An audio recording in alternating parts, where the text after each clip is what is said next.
Баранавіцкі гарадскі выбарчы участок нумар 33 размясціўся ў самым цэнтры горада, у гімназіі нумар 4. Пачынаючы з 13 лютага, калі па ўсёй краіне стартавала датэрміновае галасаванне, тут таксама без працы не сядзяць.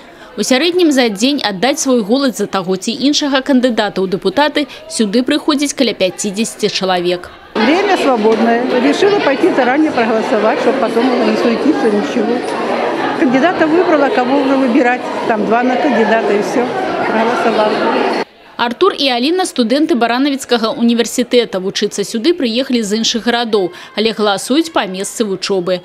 А паколькі на выхадныя збіраюцца наведаць родных, на выбарчы участак прыйшлі датэрмінова.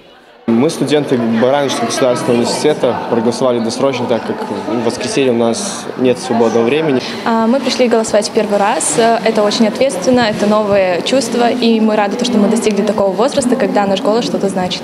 Добрай традыцыяй у горадзе стала віншаванне тых выбаршчыкаў, які ўдзельнічаюць у выбарах упершыню. Вось і Артур з Алінай не засталіся без памятных падарункаў. Нас очень радует, что наша молодежь активная, ответственная. И нам хотелось бы каждому сделать подарок, кто впервые голосует, чтобы им эти выборы запомнились навсегда. Не пустуе і выбарчы участак нумар 37, што размясціўся ў гарадскім доме культуры. Амаль кожныя 10 хвілін сюды прыходзіць хтосьці з выбаршчыкаў. Сярод іх пенсионерка Алена Петрова. В воскресенье я буду занята, поеду на день рождения внука. Поэтому решила сегодня проголосовать, поскольку всегда мы были активны, наше поколение в смысле, всегда сознательно голосовали. От депутатов ожидаю, чтобы они помогали нам в разных вопросах, чтобы как-то следили более за чистотой города.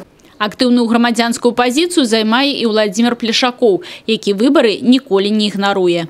Я вообще-то голосую досрочно каждый раз, потому что мне удобнее располагать потом своим личным временем.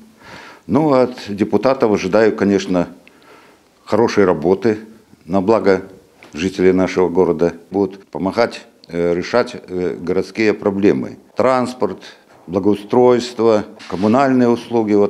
Усяго на гэтым участку чакаюць без малога 3000 выбаршчыкаў. Канешне, большасць прыйдзе ў нядзелю, але ў камісіі адзначаюць даволі высокую актыўнасць і ў датэрміновым галасаванні. Чаще всего приходят люди преклонного возраста, то есть те, которые сегодня, наверное, есть свободная минута, время, и могут прийти как бы к нам на досрочное голосование. Но очень много приходят людей с семьями, которые приходят и муж, и жена, и дети, и все вместе голосуют. Датэрмінова прагаласаваць на сваім выбарчым участку можна до 17 лютага ўключна з 10 до 14 і 16 до 19 гадзін. Асноўны дзень выбараў 18 лютага. Алена Ракуць, Людмила Салзана, Юрий Титов, телерадиокомпания «Брест».